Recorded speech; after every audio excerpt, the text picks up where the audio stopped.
one sun, one world, one grid. We need a revolution in energy sector, especially in a battery revolution, that a different kind for the most promising source of renewable energy, solar. That is, assume that the important revolution in energy sector is created through the use of this revolution in solar energy sector. India has ramped up its solar generation capacity from 2.6 gigawatt in 2014 to around 40 gigawatt currently, and is targeting a phenomenal 280 gigawatt by 2030. India would meet 50% of its energy requirement from the renewable sources such as solar, hydro, wind, and biomass. This would mean the non-fossil fuels energy capacity is increased to 500 gigawatt, with solar comprising 60%. Meanwhile, India pushed through the International Solar Alliance and the Paris Climate Change Summit that has been over 100 nations collaboratively to engage, to involve in this contribution globally to transform the energy capacity, energy transformation, boost the solar power production and generation. Solar energy, however, has major drawbacks, including the supply being intermittent, as it is limited to daylight hours. The storage of power for the use at night is another obstacle. The good news is that the storage technology is improving rapidly with the development of battery farms and the banks that can store as much as 1 gigawatt of power each sector. Even these have their limitation also. To overcome this, the International Solar Alliance launched a major initiative called One Sun, One World, One Grid. It's a combination with this Green Grid initiative led by the UK and India in this recent meet. It has a grid for green electricity that's similar to one for the global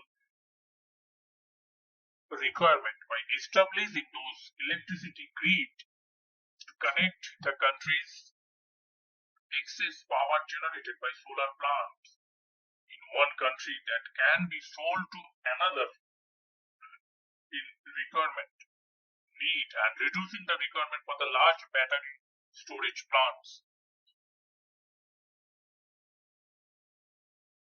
The smart grid can ensure a continuous flow of solar power, and it addresses the concern of intermittent supply.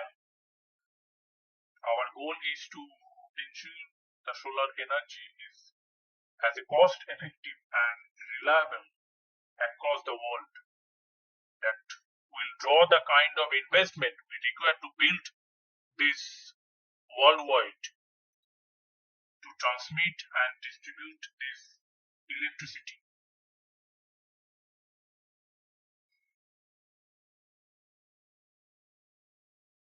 With developed countries moving decisively towards the carbon-free economies, developing nations left behind by the Industrial Revolution still depends heavily on oil and coal as the most cost-effective options for their energy needs.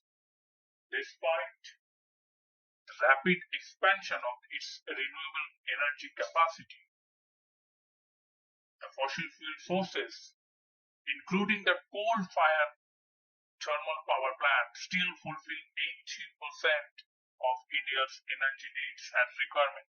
The economic development is in a case of rising per capita energy consumption, and India's energy requirement is expected to grow fivefold by 2050. This means India will remain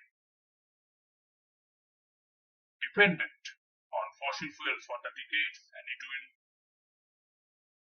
interim solution, as experts are pressing for a fossil fuel that releases much less carbon dioxide into the atmosphere, such as natural gas, and it also create those natural gas and India's journey towards a clean energy future. The fact that the expert makes a case for the gas and the transition fuel towards a clean and green energy in future. Surprisingly, the share of gas in this India's energy basket has remained low despite enormous potential. Heavily regulated prices, which have impeded those investment in exploration and exploitation of those gas reserves, besides impacting the commercial viabilities, the shortfalls in infrastructures, particularly pipelines that carry the gas from productions and that centers to the consumers, recognizing the gas as a bridging fuel to the clean energy. The Modi government is announced that the gas would account for the 15% of its energy mix by 2030. One Nation, One Gas grid program is expanded to LPG infrastructure to 15,000 gas pipelines covering 400 districts by 2023. This upgraded the pipeline network to transport the other cleaner fuel like hydrogen in the future. The important factor to become a green energy move that most implementation using an electric charge to split the water into the oxygen and hydrogen. That process in electrolysis is even has seen as an answer to the world questions for the world clean energy mission, particularly for heating the buildings, long distance transport, or generating those high temperatures in heavy industries like cement, steel, and aluminium. For a decade, strangely 95% from the industrial hydrogen was derived from the coal and natural gas, has resulted in 12 tons of carbon dioxide emission for every tons of hydrogen that produced. The shift from grey to the less carbon generating blue hydrogen and now to the relatively more expensive green and clean fuel version that began recently after countries clamped down to the greenhouse gas emission.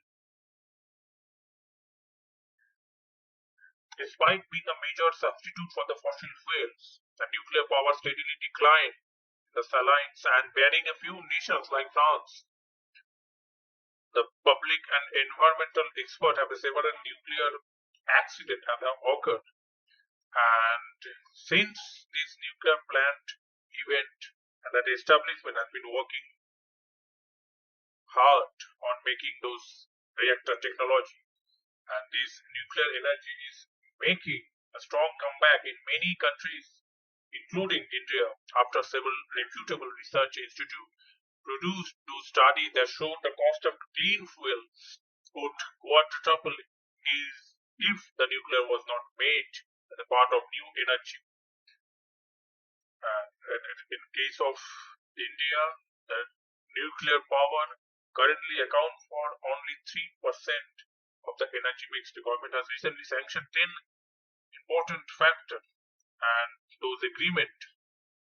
Additionally, for the Energy Commission proposed that believes India should set up those several mini nuclear plants given the mastery over the technology, and also advocate that old and inefficient coal power plant is decommissioned and replaced with a larger nuclear plant. India is making those rapid progress in setting up those fast that reduce reactor fuel and making nuclear plant even more cost effective.